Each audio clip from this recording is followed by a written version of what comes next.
RJD की आज list आ गई है। मैं पहले दिन से कह रहा था कि जैसे ही आरजेडी की लिस्ट आएगी मैं आपको विस्तार से बताऊंगा कि उस लिस्ट में दरअसल क्या है। 142 सीटों पर आरजेडी ने चुनाव लड़ने का ऐलान किया। 142 सीट, जिसमें करीब 10 सीट ऐसे हैं जहां उसने उम्मीदवार दिया है कांग्रेस के टिकट पर भी। जैसे सिकंदरा सीट है, वहां कांग्रेस के भी उम्मीदवार हैं तो आरजेडी के भी उम्मीदवार हैं। वैशाली में कांग्रेस के भी उम्मीदवार हैं तो आरजेडी के भी उम्मीदवार हैं। लालगंज सीट पर कांग्रेस के भी उम्मीदवार हैं तो आरजेडी के भी उम्मीदवार हैं। कहलगांव सीट पर कांग्रेस के भी उम्मीदवार हैं तो आरजेडी के उम्मीदवार हैं। लेकिन आरजेडी ने एक प्रदेश अध्यक्ष, जो कांग्रेस के प्रदेश अध्यक्ष हैं राजेश राम, उनको उम्मीदवार, उनके खिलाफ उम्मीदवार नहीं दिया है। और जो सीएलपी हैं शकील खान, कदवा से लड़ रहे हैं, कटिहार जिले से। राजेश राम जो है वो कुटुंबा से लड़ते हैं, औरंगाबाद जिले से। वहाँ पर आरजेडी ने अपने कैंडिडेट नहीं दिए हैं। तो क्या थी आरजेडी की पूरी प्लानिंग, और इस जीत में जो टिकट बटा है उसमें जीत की कितनी संभावनाएं हैं? क्या आरजेडी और कांग्रेस में गहरा मतभेद है? इस खबर से भी पर्दा उठेगा। लेकिन सबसे पहले बात वही, बिहार में इस बार जो चुनाव है उसमें बीजेपी की कोशिश है कि मैक्सिमम संख्या में सवर्ण कैंडिडेट चुनाव जीत के आए, और ये उसने अपने टिकट बंटवारे में भी दिखाया। सोचिए, लगभग 49 टिकट जो है वो बीजेपी के पास है। सवर्ण समाज को 50 टिकट, लगभग 49 टिकट दिया है। उसके बाद चिराग पासवान के यहाँ से भी लगभग 15 टिकट मिला है। तो लोग सवाल यही कह रहे हैं कि कल जब अगर हंग असेंबली होगी या मिलीजुली सरकार की नौबत आएगी तो ये लोग कहाँ जाएंगे? आरएसएस का अपना एक एजेंडा है, उसकी कोशिश है कि किसी भी तरह से बिहार में अपनी सरकार ही न बनाई जाए, बल्कि सवर्ण मुख्यमंत्री बनाया जाए। ये उसका बड़ा एजेंडा है जिस पर वो काम कर रही है, और इसको लेकर जो है बिहार में अब आम जनमानस में चर्चा होने लगी है कि क्या बिहार में कोई सवर्ण मुख्यमंत्री होगा, और क्या इसके पीछे एक गहरा खेल है। अभी भी जातिवार जनरल को कितना टिकट आरजेडी ने दिया है इसकी पुष्टि नहीं हो पाई है, क्योंकि 1-2 घंटे का ही समय हुआ है, पूरा विश्लेषण होगा उसका। 142 सीटें जो है वो तो तय है कि कांग्रेस ने 142 सीटें बांट दी है, लेकिन इससे ये साफ नहीं हो पा रहा है कि उसमें किस समाज के जनरल को कितना टिकट दिया है, एससी एसटी ओबीसी को कितना टिकट दिया है, लेकिन ये साफ हो जाएगा। लेकिन बीजेपी ने जिस तरह से टिकट बांटे हैं वो भयानक है। सोचिए, एससी एसटी ओबीसी को बहुत कम संख्या में टिकट दिया है। एनडीए कैंडिडेट्स का अगर जातीय जनगणना देखें तो 90 से ज़्यादा का संख्या जो है वो पार कर रहा है एनडीए। तो ऐसे में वही सबसे बड़ा सवाल है कि क्या बीजेपी इस बार नीतीश कुमार को मुख्यमंत्री नहीं मानेगी? ये सबसे बड़ा सवाल बना हुआ है। बिहार में जो सबसे ज़्यादा चर्चा है वो इसी बात की चर्चा है कि क्या नीतीश कुमार को एनडीए अपना मुख्यमंत्री मानने के लिए तैयार नहीं है। चिराग पासवान ने भी कह दिया, तो क्या चिराग पासवान को फिर से आगे किया जा रहा है? लेकिन इस पर नीतीश कुमार की पार्टी ने जरूर पानी फेर दी है। अगर 49 सीटें बीजेपी ने जनरल को दी हैं, 15 अगर चिराग पासवान ने दी हैं तो 65 का संख्या होता है।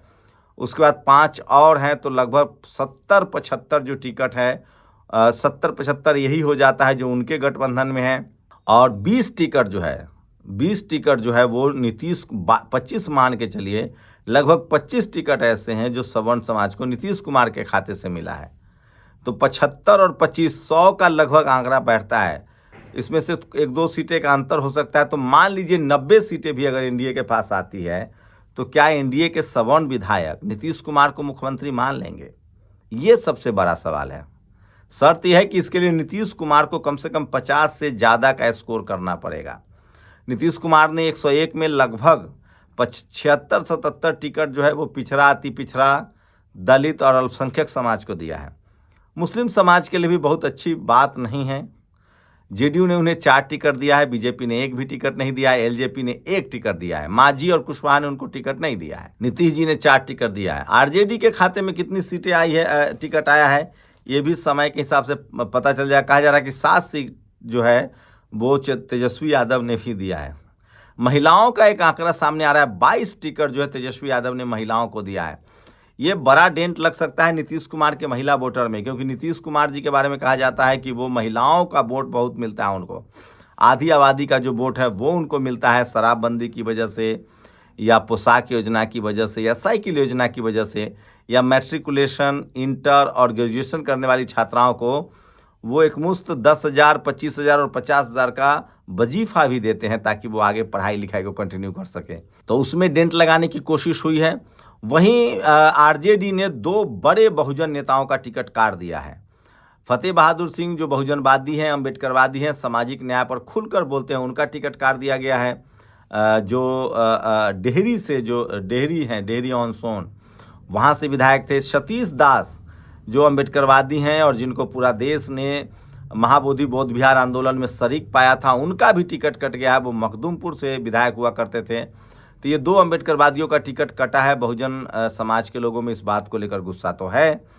वहीं तीसरी सबसे जो बड़ी खबर है कि आरजेडी ने इस बार राजेश राम जो कांग्रेस के अध्यक्ष हैं उनके खिलाफ कैंडिडेट नहीं दिया है।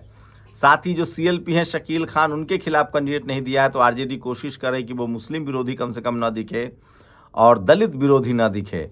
तो ये बड़ी खबर है। और आज नामांकन का आखिरी दिन है, दूसरे फेज में आज नामांकन का आखिरी दिन है। आज 122 सीटों के लिए नामांकन अंतिम दिन आज खत्म हो जाएगा। लेकिन एक और खेल शुरू हो गया है, कई लोगों के कैंडिडेचर भी जा सकते हैं।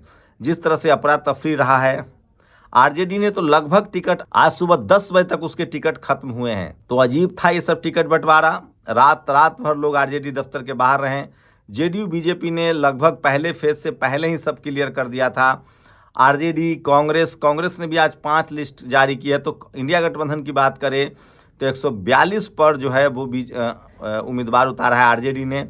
कहा जा रहा है 60 सीट पर कांग्रेस ने उम्मीदवार उतारा है।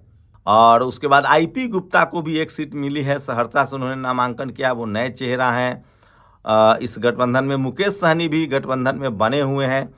तो बहुत ज़्यादा तनाव तो नहीं दिख रहा है, लेकिन हो सकता है ये सब सोची समझी पॉलिसी हो, क्योंकि कुछ टिकट जो तेजस्वी यादव ने दिया है, मैं एकदम न्यूट्रल होकर बोल रहा हूँ, न दोस्ती न किसी से बैर।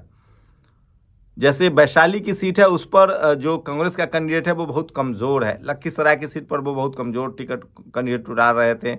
तो कुछ सीटों पर तो बिल्कुल कमज़ोर उम्मीदवार थे कांग्रेस के, वहाँ टिकट दिया गया है। कांग्रेस की तरफ से खबर है कि अनुपम जो हल्ला बोल वाले युवा नेता थे, उनका टिकट काट दिया गया और एक मुस्लिम समाज को सुपौल से टिकट दिया गया है। उन पर आरोप थे कि वो पहले बीजेपी के लोग थे और वो अभद्र टीका टिप्पणी वो ट्विटर पर लिखते थे। तो इस वजह से उनका टिकट तो कट गया है। ये बड़ी खबर आपको बता रहा हूँ। कांग्रेस ने बड़ा उलटफेर किया है सुपौल में। अनुपम जो थे, जो हल्ला बोल वाले हैं, उनका टिकट कट गया है, सोशल मीडिया पर वायरल है। लेकिन कांग्रेस के लिए बड़ी बात है, बड़ी जीत है कि अध्यक्ष के खिलाफ और सीएलपी के खिलाफ आरजेडी ने उम्मीदवार नहीं दिया है। तो कुछ दूरियां जो हैं वो खत्म होती दिख रही है। लेकिन आरजेडी ने जिस तरह से टिकट बांटा है, अगर 1-2 टिकट को छोड़ दे, खासकर चंद्रशेखर के टिकट कटने वाले थे, उनको टिकट मिला है मधेपुरा से।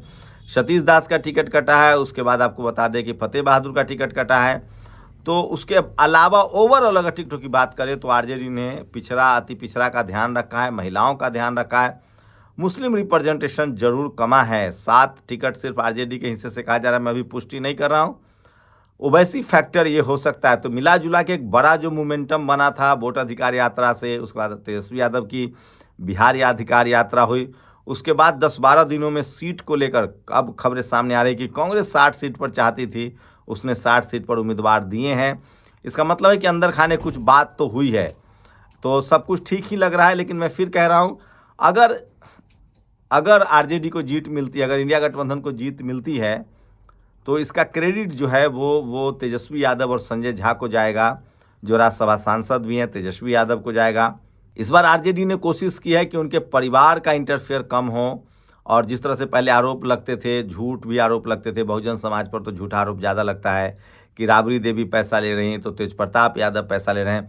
इस तरह के आरोप इस बार बिल्कुल नहीं लगे हैं। मनु मीडिया ने जो खबर चलाई, एक शाह जी थे, उन्होंने कहा कि हमसे मांगा गया था 2,76,00,000 रुपये हमसे मांगा गया था। उन्होंने ये नहीं कहा कि हमने पैसे दे दिए और हमको टिकट नहीं मिला है। तो अभी तक कोई इस तरह की शिकायत नहीं आई है। टीवी अखबार लगातार झूठ फैलाता रहता है।